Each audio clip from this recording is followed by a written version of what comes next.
So I came to Wilmington mainly because I knew the area. Eric went there and I knew more about Wilmington than I did any other college, so I just decided to go Wilmington. Come now, fount of every blessing. First year wasn't great. Spent a lot of time either in my room or in the rec playing basketball. But luckily playing basketball 3 times a day. Ended up meeting Ross there and Jay and then Nick, and they invited me to RUF, and I went there and then started meeting people there and started getting more involved in RUF and just started doing more things other than watching Netflix in my dorm. Sung by flaming tongues above, praise the mountain fixed upon it. I went to Wake Tech for 2 years and then I transferred to Wilmington. Sydney had already been going there, and then Michelle went a semester before I did. And I just liked the beach school better than, I didn't really want to be in the city or in the mountains, so, and both my sisters were at Wilmington, so I just followed them there. Second semester sophomore year, Michelle enrolled into UNCW. And I got to know her because she started coming to RUF a lot, and we started hanging out a lot, and then eventually I met Sarah when she would come up to visit Michelle, and we'd play volleyball a little bit. I remember the first couple times I met Kyle when I was visiting Michelle. One time was at WAG in the cafeteria. He thinks that was the first time we met. I think the first time we met was at the volleyball courts. So I'm not sure which one was first, but yeah, I remember meeting him. He was cool, super fun. He was cool to hang out with, but I don't remember which one was the first time I met him.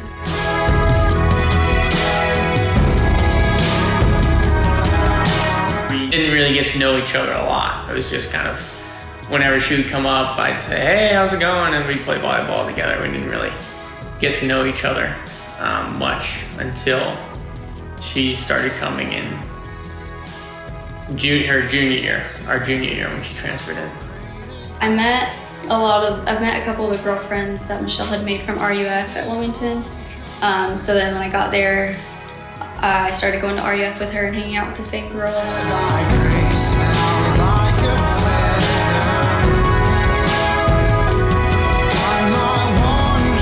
And then once we started going to the library and studying, Kyle and I always ended up in there at the same time.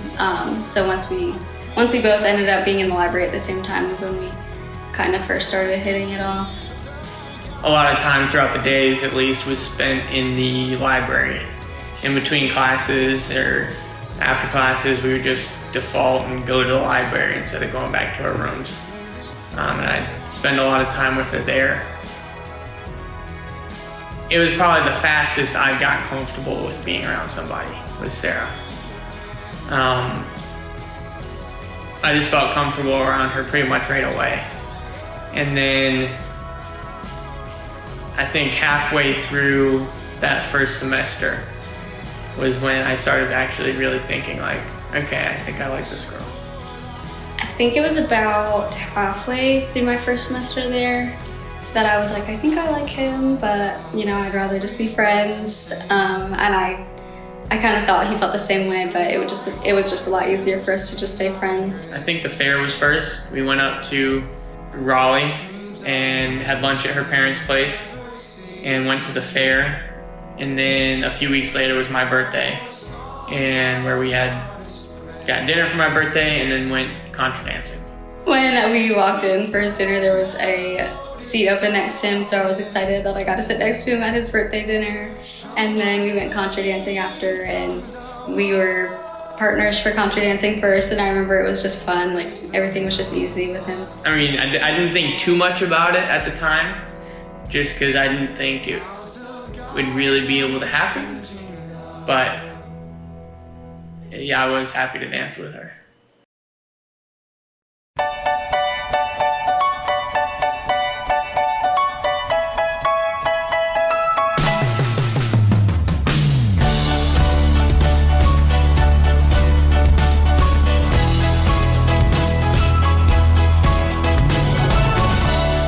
Second semester, he changed his major, and then we were hanging out one-on-one a lot more, like studying and just hanging out. After we were done studying one night, on her way back to her room, I walked her kind of to the door of her building, and I just asked her out. I was kind of surprised, but I was definitely excited. So I was like, yeah, for sure. So we had our first date like a week after Valentine's Day at a taco place downtown. And it was honestly really weird. I think it was really awkward. Kyle doesn't think it was awkward at all, but it was pretty weird. I think most of our conversations were while we were studying or just when we were, walking to class or something. And we had kind of already like talked about our family, talked about where we grew up and everything. So then we were on our first date and I was like, what should we talk about? We don't have like studying to fall back onto and we don't know what to say. But I was definitely not against another one. I knew it would get better from there. Men who say the words that others said for too long and for too often. But baby, you can lay off a little bit. No need to smother it. I can put your doubts to rest. You're the only one we're seeing. The only place we'll be in. The only bed we'll sleep in is the one right next to you. You're the only one we're seeing. The only place we'll be in. The only bed we'll sleep in is the one right next to you. Whoa. Yeah, so we had been dating like 2 or 3 months before we had to leave for summer. And we were kind of like, oh, we'll miss you. We weren't really sure if we would like actually miss each other or not. After that first time visiting, we were like, yeah, I actually do miss you.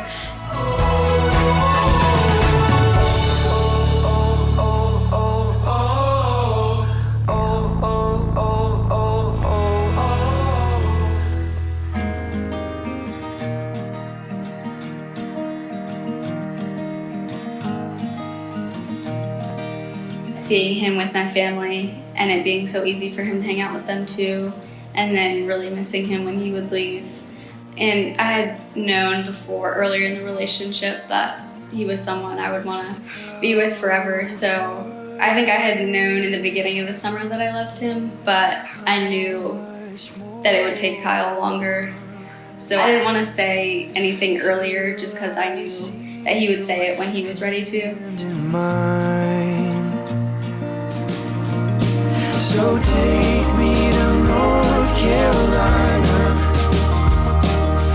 where my baby lives. I won't be there by tomorrow, but heaven knows I'm on my way.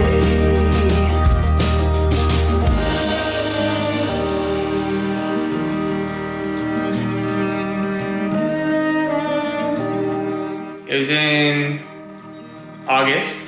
Every time I was like on the phone with her, I'd go to say bye and I'd want to throw in I love you, but I didn't, and I just said bye, and that's kind of when I realized when I want to throw in I love you, that means I probably love her. Heaven knows I miss you, but I'm closer than before. So take me to North Carolina, where my baby lives. I won't be there by tomorrow, but heaven knows I'm on. I was in Wilmington, she was living in Raleigh. This is during the summer, and she came up to visit me one more time before she moved in to her dorm, and I think it was like 2 weeks later. And we were at my apartment and we'd finished watching a movie, and I told her I love her. I think he was like, hey, I have to tell you something. And you said, I love you. And you said, like, I know I mean it, and I've never said that to anyone. It was really genuine, like, it was sweet. He made me feel special, so. Senior year wasn't specifically different. It was just kind of more of the same, which isn't really a bad thing. It was like a good more of the same. We just continued to grow, and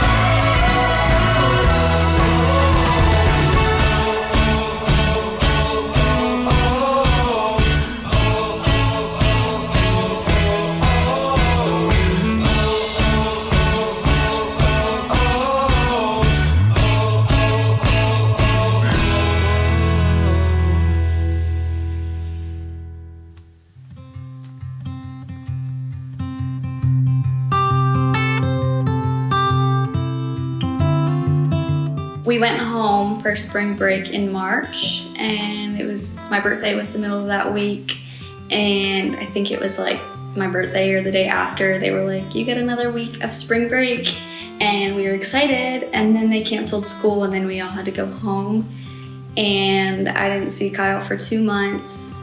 I mean, we talked a good bit. Because we did still have class.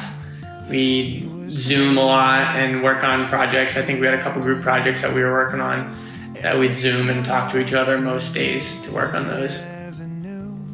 But yeah, I mean, it was tough not being able to see her for like 2 months after that. And then heading into the summer when, I mean, the previous summer was a little easier because we knew we were coming back to school together. Eventually we were gonna be back together again. But then at this point, it was like we won't be back together again until we were married, pretty much. How we look down at the world like one big balloon.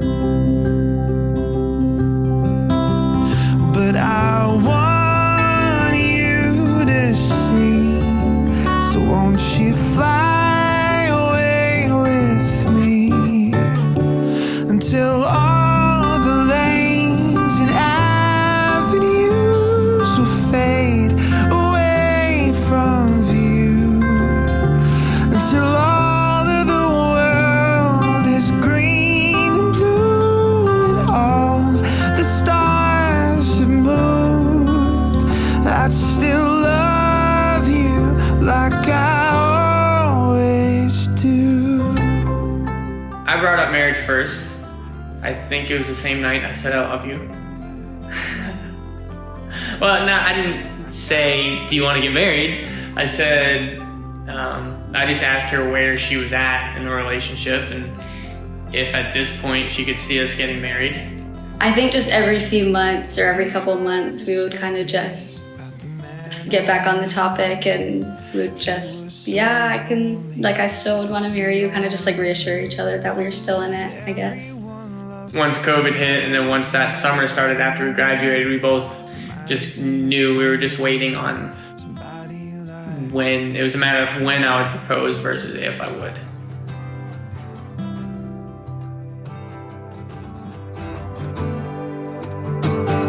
I wanna be there when the voices in your head. The month or two leading up to the proposal,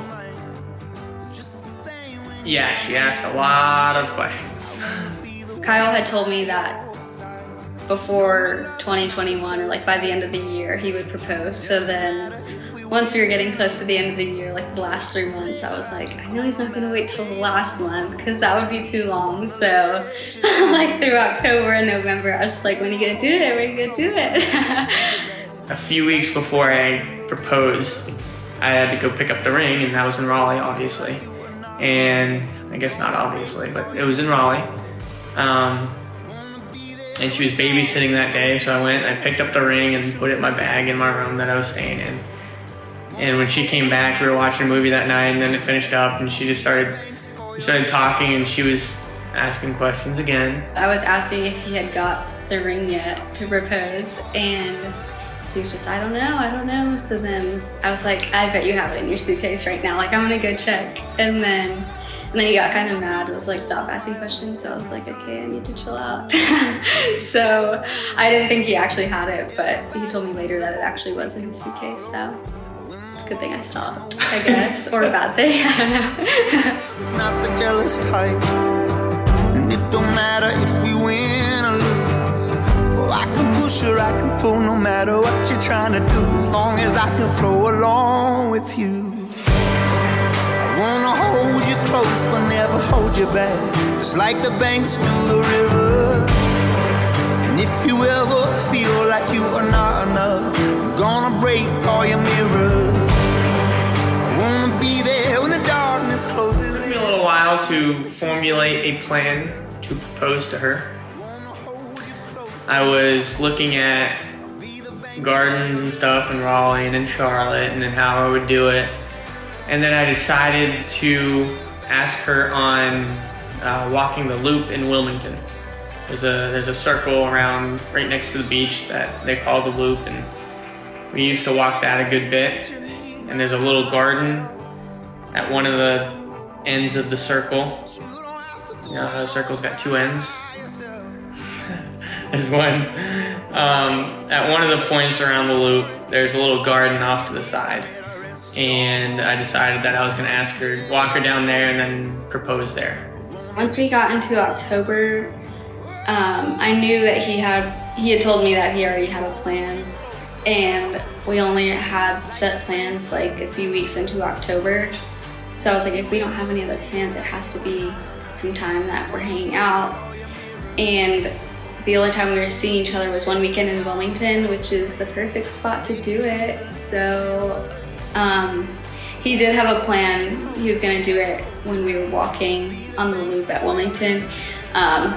But when we were making the plans to do that, he was saying he wanted at this specific time. So I was kind of suspicious about that. I kind of knew if it had to be that time that he had some plan. A few days leading up, I could kind of get the hint that she knew that that's when it was gonna happen. This was like 2 days before.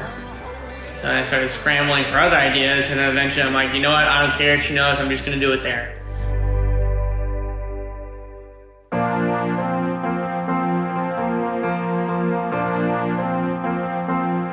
The day before I was gonna propose, I was getting my hair cut, and I was talking with Deb, who was cutting my hair, about the proposal and everything, and that I knew she was gonna know.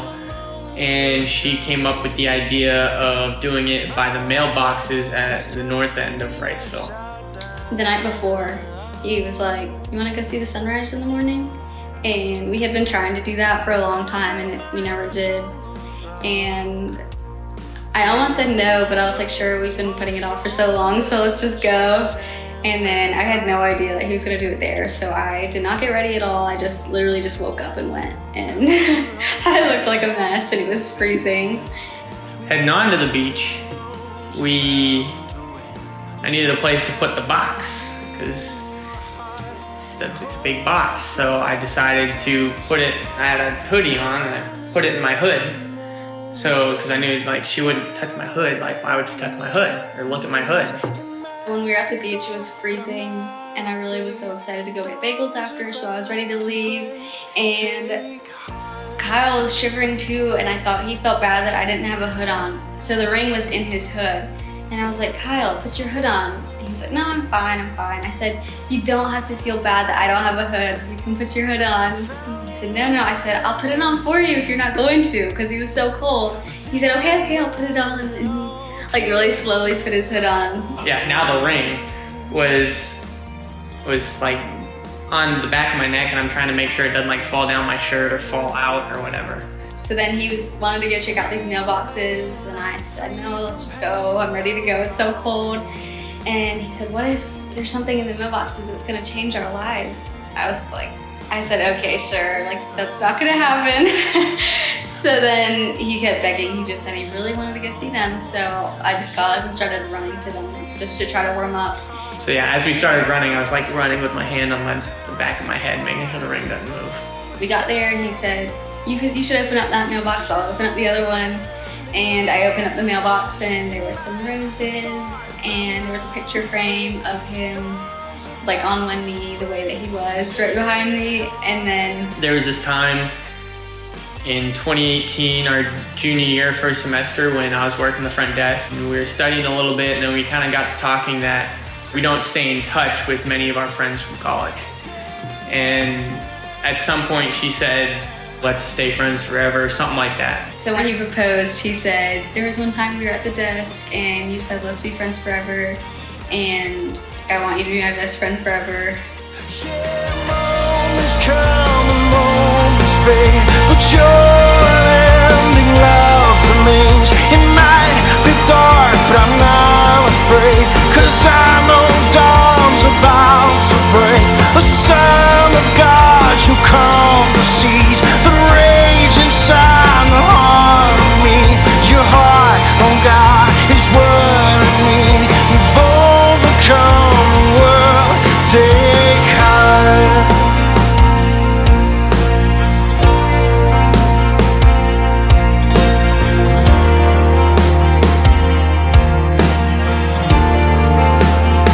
So I take